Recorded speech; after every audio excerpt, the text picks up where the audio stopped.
Selamat sore Bapak dosen dan kawan-kawan. Kami dari kelompok 9 akan membahas materi di RPS 11, mata kuliah pasar lembaga keuangan tentang LPD dan koperasi. Sebelum kami lanjutkan, pada baiknya saya memperkenalkan rekan-rekan saya. Yang pertama ada saya sendiri, Yohanes Ignatius Pati, dengan NIM akhir 079. Yang kedua ada Iputu Adi Saputra dengan NIM akhir 236. Dan yang ketiga ada Cokorda Nanda Putra Paradita dengan NIM akhir 242. Kita masuk ke yang pertama, yaitu pengertian dari LPD. Semakin luas, sejalan dengan kemajuan peradaban teknologi informasi dan globalisasi perekonomian, karena LPD merupakan perusahaan yang dinamis, sehingga mendorong pertumbuhan perekonomian, sehingga usaha LPD bukan saja sebagai penyimpanan dan pemberian kredit, tetapi juga sebagai alat lalu lintas pembayaran, stabilitas dan pembayaran, stabilitas dinamisator pertumbuhan perekonomian suatu desa. Dari pengertian di atas, dapat diartikan bahwa LPD ini adalah suatu lembaga perantara dalam proses peredaran uang maupun sebagai sumber pembiayaan pembangunan di wilayah desa adat yang ada di Bali pada umumnya. Next. Selanjutnya ada fungsi LPD. Fungsi LPD didirikan sesuai Perda tingkat 1 Bali nomor 2 tahun 1988 menyebutkan dalam pasal 3 bahwa yang pertama itu LPD adalah salah satu lembaga desa yang merupakan unit operasional serta berfungsi sebagai wadah kekayaan desa yang berupa uang atau surat-surat berharga lainnya. Yang kedua, pendayagunaan LPD diarahkan kepada usaha-usaha peningkatan taraf hidup ramah desa untuk menunjang pembangunan. Next. Selanjutnya ada tujuan dari LPD. Sesuai dengan Perda tingkat 1 Bali nomor 2 tahun 1988 disebutkan dalam pasal 4 bahwa tujuan LPD didirikan adalah yang pertama yaitu untuk mendorong pembangunan ekonomi masyarakat desa melalui tabungan yang terarah serta penyaluran modal kerja yang efektif. Yang kedua, memberantas ijon, gadai gelap, dan lain-lain yang dapat dipersamakan dengan itu di pedesaan. Yang ketiga, menciptakan pemerataan dan kesempatan berusaha bagi warga desa dan tenaga kerja pedesaan. Dan yang terakhir, meningkatkan daya beli atau lalu lintas pembayaran dan peredaran uang di desa. Next. Selanjutnya kegiatan lapangan usaha LPD. Menurut Peraturan Daerah Provinsi Bali Nomor 3 Tahun 2007 tentang Lembaga Perkreditan Desa, Bab 4 tentang lapangan usaha pada pasal 7 menyatakan bahwa LPD merupakan badan usaha keuangan milik desa Pakraman yang melaksanakan kegiatan usaha di lingkungan desa untuk kerama desa. LPD sebagai lembaga keuangan memiliki usaha sebagai berikut. Yang pertama, menerima atau menghimpun dana dari kerama desa dalam bentuk tabungan dan deposito. Yang kedua, memberikan pinjaman hanya kepada kerama desa.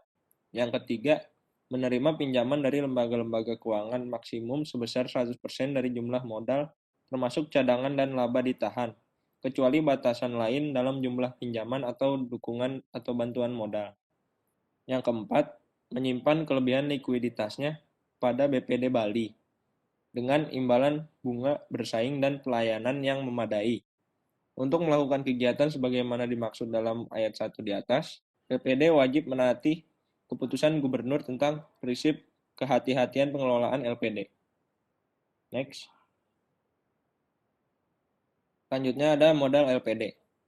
Pada bab 5, pada pasal 9 Peraturan Daerah Provinsi Bali nomor 3 tahun 2007 tentang lembaga perkreditan desa disebutkan bahwa yang pertama, LPD dapat didirikan dengan modal awal paling sedikit yaitu 50 juta rupiah. Yang kedua, modal LPD terdiri dari modal inti dan modal perlengkapan. Yang ketiga, modal inti sebagaimana dimaksud pada ayat 2 bersumber dari yang pertama modal disetor, yang kedua modal donasi, yang ketiga modal cadangan, dan yang keempat laba rugi tahun berjalan. Yang keempat, Modal perlengkapan sebagaimana dimaksud pada ayat 2 bersumber dari cadangan pinjaman ragu-ragu atau CPRR dan akumulasi penyusutan aktiva tetap.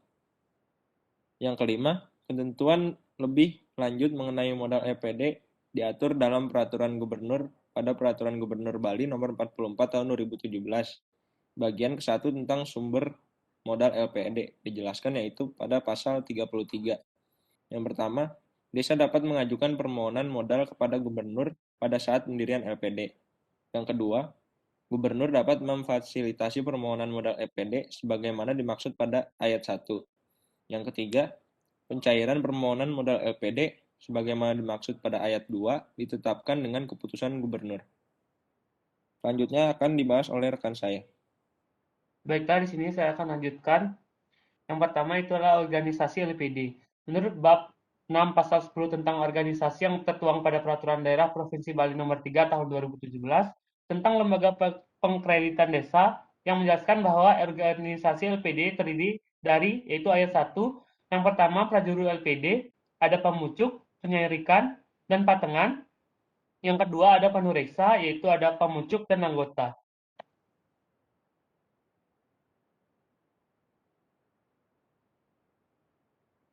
Nah, di sini saya akan menjelaskan bagaimana tugas dari panureksa, yaitu melakukan monitoring dan pengawasan LPD, ada melakukan audit LPD, memberikan petunjuk dan atau arah kebijakan kepada prajuru, memberikan saran dan pertimbangan berkenaan dengan penguatan kelembagaan LPD, manajemen, operasional, dan kegiatan LPD, membantu prajuru dalam menyelesaikan permasalahan, mensosialisasikan keberadaan LPD, mengevaluasi kinerja prajuru secara berkala, menyusun dan menyampaikan laporan pertanggungjawaban, dan yang terakhir panureksa akhir tahun kepada panurman desa.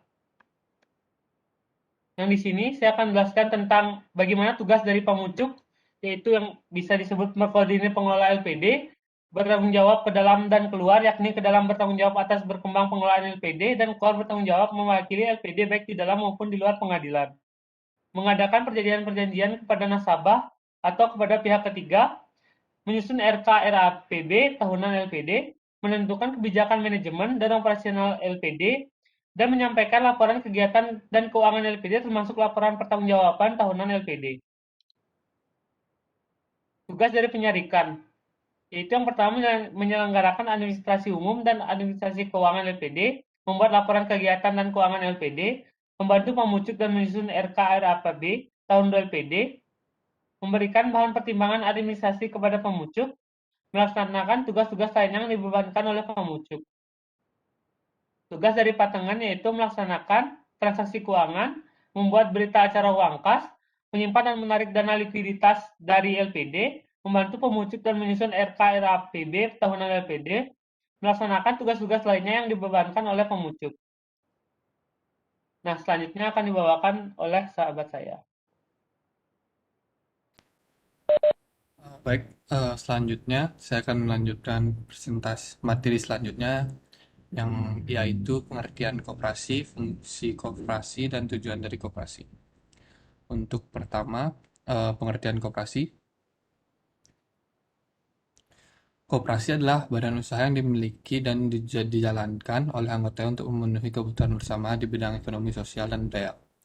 Sedangkan secara formal yang diatur Undang-Undang Nomor 17 Tahun 2012 pada pasal ayat 1, yaitu koperasi menyatakan badan hukum yang didirikan oleh perseorangan atau badan hukum koperasi dengan permisahan kekayaan para anggotanya sebagai modal untuk menjalankan usaha yang memenuhi aspirasi dan kebutuhan bersama di bidang ekonomi, sosial, dan budaya sesuai dengan nilai dan prinsip koperasi.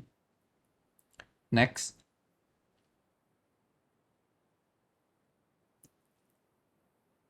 Tentunya pada setiap organisasi memiliki peran dan fungsi, begitu juga dengan koperasi. Fungsi koperasi yang harus kalian ketahui, yang pertama, fungsi koperasi memiliki peran aktif dalam meningkatkan kualitas hidup anggotanya dan juga masyarakat. Yang kedua, ada fungsi koperasi juga membangun dan meningkatkan potensi ekonomi para anggotanya dan juga masyarakat secara umum sehingga kesejahteraan sosial dapat terwujud. Yang ketiga, ada fungsi koperasi guna mewujudkan dan mengembangkan perekonomian nasional yang lebih baik melalui usaha bersama berdasarkan asas kekeluargaan dan demokrasi ekonomi. Dan yang terakhir untuk memperkuat perekonomian rakyat sebagai dasar kekuatan dan ketahanan ekonomi nasional yang dimana koperasi menjadi pondasinya. Next. Selanjutnya tujuan dibentuknya koperasi adalah untuk membantu meningkatkan kesejahteraan para anggotanya sehingga tidak menimbun kekayaan sendiri. Selain itu ada beberapa tujuan yang secara spesifik lain dari koperasi, yaitu untuk meningkatkan tarif hidup anggota koperasi dan masyarakat sekitarnya. Selain itu ada untuk membantu kehidupan para anggota koperasi dalam hal ekonomi, membantu pemerintah dalam mewujudkan masyarakat yang adil dan makmur. Dan koperasi juga berperan serta dalam membangun tatanan perekonomian nasional. Tujuan hanya untuk anggota koperasi juga memiliki peran penting bagi para konsumen atau pelanggannya, maka koperasi dilihat dari masing-masing kepentingan yang bertujuan. Untuk yang pertama ada bagi produsen, bisa menawarkan barang dengan harga yang cukup tinggi. Yang kedua untuk fungsi bagi tujuannya untuk konsumen, bisa memperoleh barang baik dengan harga yang lebih rendah. Dan tujuannya untuk usaha kecil bisa untuk mendapatkan modal usaha yang ringan dan mengadakan usaha bersama. Next. Materi selanjutnya koperasi sebagai suku guru perekonomian. Menurut Muhammad Hatta, sebagai pelopor pasal UUD 1945 tersebut, koperasi dijadikan sebagai suku guru perekonomian nasional.